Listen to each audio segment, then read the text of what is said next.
The time is 4 o'clock. Good afternoon and welcome to the news from around the world on Sea Solid Radio. I am Joy at King Olami Goke.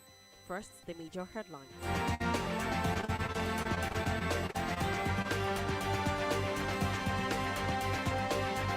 Nigeria records 50 new cases, one death.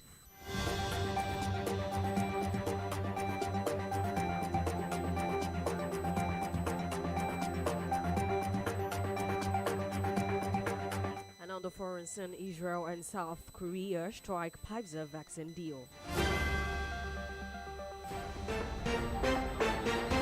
Ghana opposition holds mass protest rally. And on the ever exciting world of sport, Arsenal's Guendouzi joins Marseille on loan.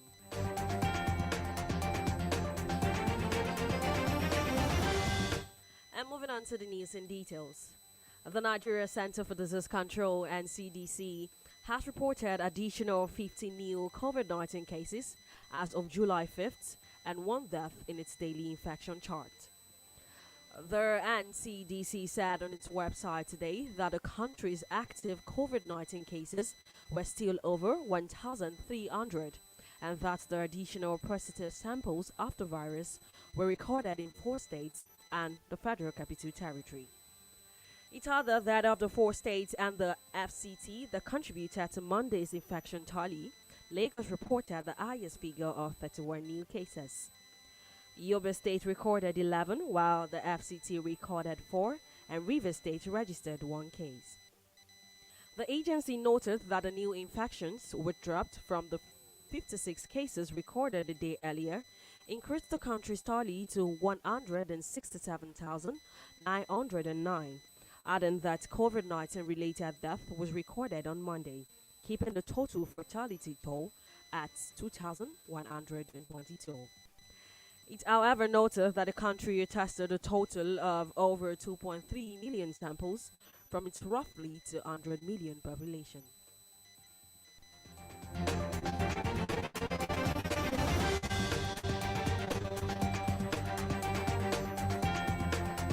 And the Kaduna chapter of the Nigeria Union of Teachers has today dragged the state governor, Nasir El-Rufai, before the National Industrial Court over alleged interference in its affairs.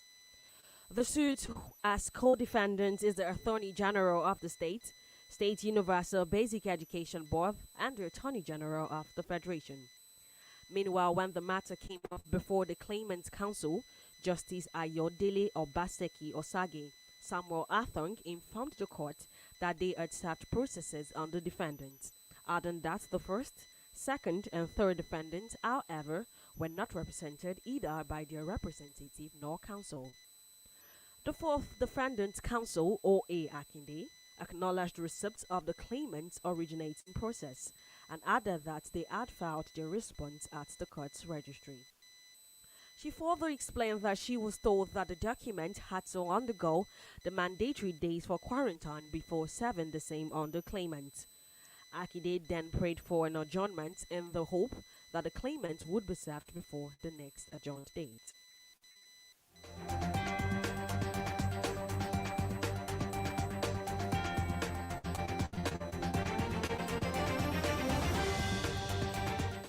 Governor Mai Mala Buni of Yobe has today expressed the determination of his administration to equip and reposition the public service.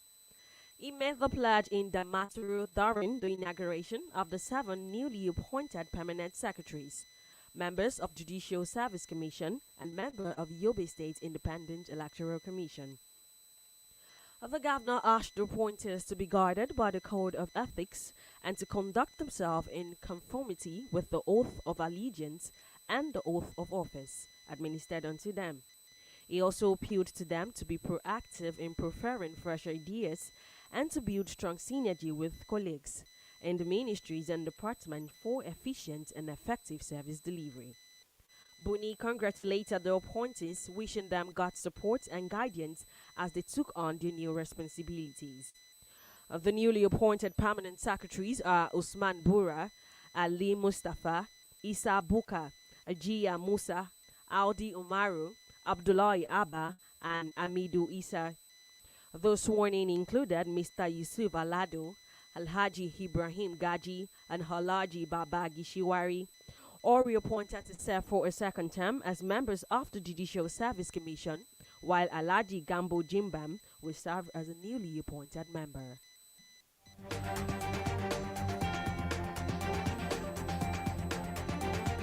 You are still listening to the news from around the world on C Solid Radio.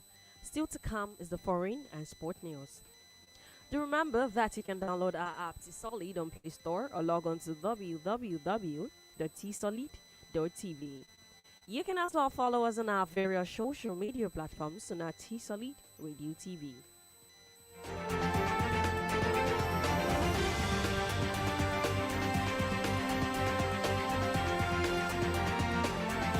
And moving on to the foreign scene, Israel has struck a deal to provide South Korea with vaccines in return for jabs in a future shipment. The deal involves about 700,000 of Israel's Pfizer doses that are due to expire soon. It comes just weeks after the Palestinian Authority called off a deal to receive 1 million doses from Israel, claiming the vaccines were too close to the expiring date.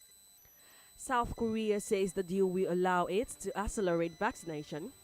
The vaccine doses are set to arrive in the next few days, and authorities in South Korea hope to start using them by July 13th. The doses will be used in capital Seoul, where cases are rising among 20 to 30-year-olds.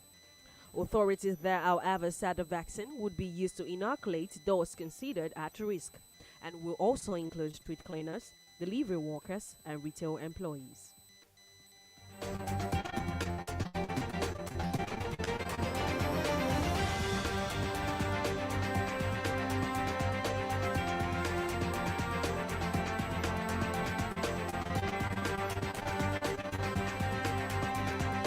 Ethiopia says it has started the next phase of filling the controversial mega dam on the Nile River.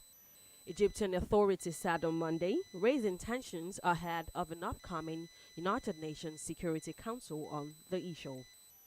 Its irrigation ministry said in a statement late Monday that Egypt said the move was a violation of international laws and norms that regulate project built on the shared basins of international rivers, and had expressed its firm rejection of this unilateral measure. The Grand Ethiopian Dam, which is set to be Africa's largest hydroelectric project when completed, is the source of a long-running diplomatic standoff between Addis Ababa and the downstream countries of Egypt and Sudan. Ethiopia says the project is essential to its development, but Egypt and Sudan fear it could restrict their citizens' water access. But nations have been pushing Addis Ababa to ink a Biden deal over the filling and operation of the dam, and have been urging the United Nations Security Council to take their matter up in recent weeks.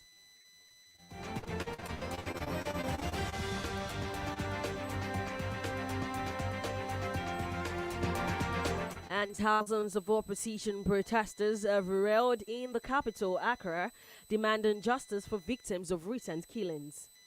It follows the murder of social media activist Ibrahim Mohammed by unknown assailants and the death of 2 protesters after a clash with security personnel. Clad in red and black outfits, the demonstrators, many of whom were members of the largest opposition National Democratic Congress Party, accused the government of failing to act. President Nana Akufo-Addo has, however, ordered a public inquiry into the death of the 2 protesters. Meanwhile, the concern has been the recommendation of inquiries into similar circumstances have not been fully implemented.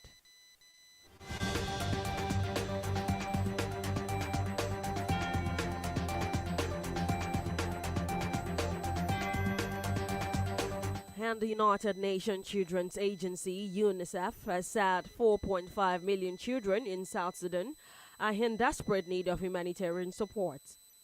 The agency attributed the humanitarian crisis to conflict and climate change effects like flooding and drought. It said child mortality rates and malnutrition remain high in the country, while many as 2.8 million children are out of school because of lack of access to education. South Sudan will celebrate its 10th anniversary on Friday.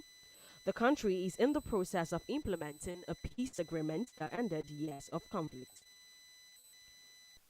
And UNICEF Executive Director Henrietta Fore said the childhood of many 10-year-old children in South Sudan today has been beset by violence, crisis, and rights abuses, while millions of adults are also in need of humanitarian support in the country.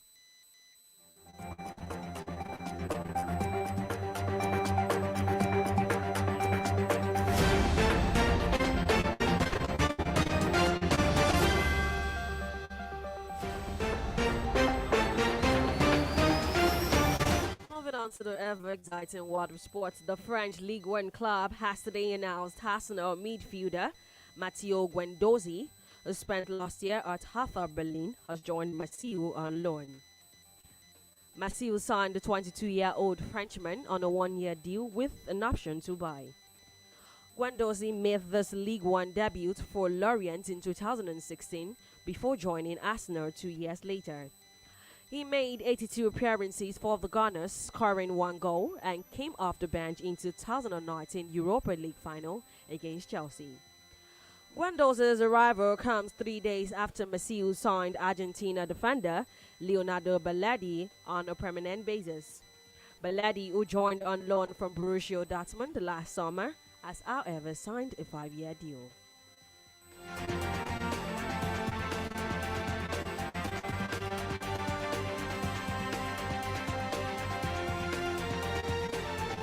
And finally, on the news from around the world, former Nigeria Youth International Adebayo Adeleye is getting to fly to Poland with his Israeli club for pre-season.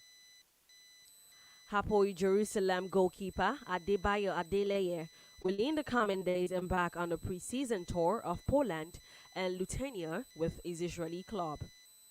The tour, which is expected to serve as part of the club's preparation for the coming season, will offer coach Ziv Ari the opportunity to see his players closely and perfect strategies that will help the club punch above its weight as it prepares for life in the Israeli top flight.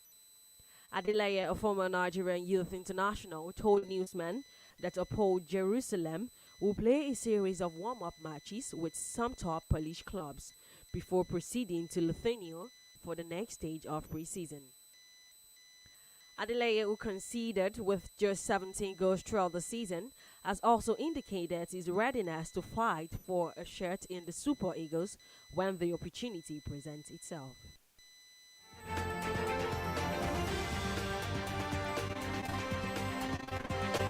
With that, we've come to the end of the news. A recap of the major headlines. Nigeria records 15 new cases, 1 death. And on the foreign scene, I read Israel and South Korea strike Pfizer vaccine deal.